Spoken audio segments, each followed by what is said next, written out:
السلام علیکم دوستو، آپ کو پتہ ہے کہ حج کے موسم قریب ہے اور اس طرح فرضی اور جعلی حج کمپنیاں، اس میں میں آپ کو ویڈیو پلے کر کے دکھاؤں گا کہ کس طرح، اور آپ کو اسکرین پر ابھی آپ دیکھ لیں، میں آپ کو پلے کر کے دکھاتا ہوں، دیکھ لیں۔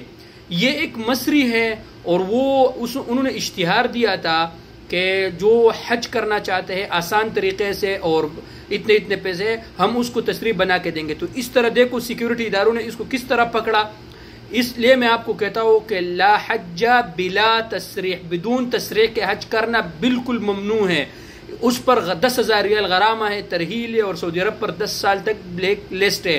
ویڈیو میں آپ کو نظر آ رہا ہے کہ جو بھی بغیر تصریح کے حج کرتے ہوئے پکڑا گیا ان کو ترحیل کیا جائے گا اور 10,000 ریال غرامہ کیا جائے گا، اور ساتھ 10 سال تک سعودی عرب پر وہ بلیک لسٹ ہوگا۔ اس لیے تمام دوست اس بات کا خیال رکھیے کہ بغیر تصریح کے حج پر بالکل نہ جائے، قانون کے مطابق رہے۔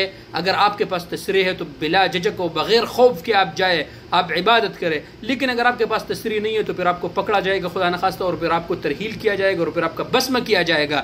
اس لیے پھر آپ 10 سال تک بین ہوگے۔ لہذا تمام دوست اس بات کا بہت سارا خیال رکھیے گا۔ شکریہ۔